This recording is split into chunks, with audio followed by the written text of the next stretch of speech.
Halo Sobat Mania, kembali lagi di BRC Official.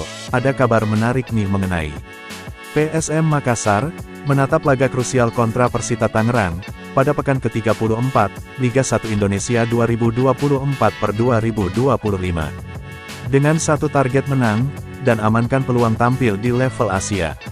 Pertandingan PSM Makassar, kontra Persita Tangerang ini, akan berlangsung di Stadion Gelora B.J. Habibie, Parepare, Jumat, tanggal 23 Mei tahun 2025, pukul 19 waktu Indonesia Barat atau pukul 20 waktu Indonesia Tengah.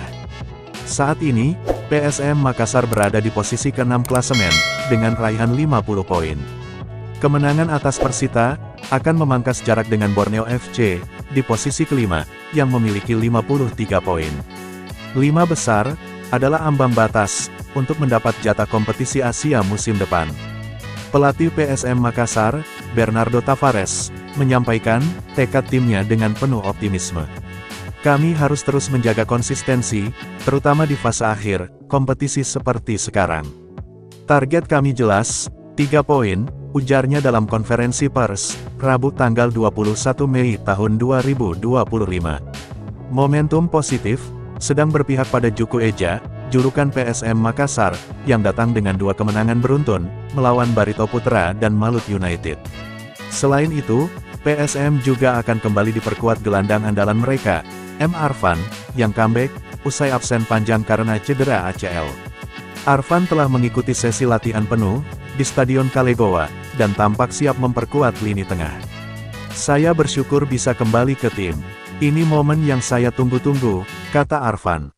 Jika diberi kesempatan bermain, saya akan berikan segalanya untuk membantu PSM menang, imbuhnya. Sementara itu, Persita Tangerang, datang dengan misi bangkit, setelah 4 laga terakhir tanpa kemenangan. Tim berjuluk Pendekar Cisadane ini, kini berada di posisi ke-11, dengan 43 poin. Pelatih Persita, Fabio Lefundes, tetap optimis timnya bisa meraih hasil positif. Kami tahu ini laga berat, tapi kami datang untuk bertarung, dan membawa pulang poin, tegas Lefundes. Laga ini, juga menjadi ajang pembuktian terakhir, bagi kedua pelatih, dalam menutup musim dengan hasil membanggakan. Bagi PSM, kemenangan bukan sekadar harga diri, tapi juga peluang memperkuat eksistensi di kompetisi internasional. Nah itu dia sobat untuk update kabar hari ini. Bagaimana pendapat kalian sobat? Tulis pendapat kalian ya sobat, dan jangan lupa like, komen dan subscribe.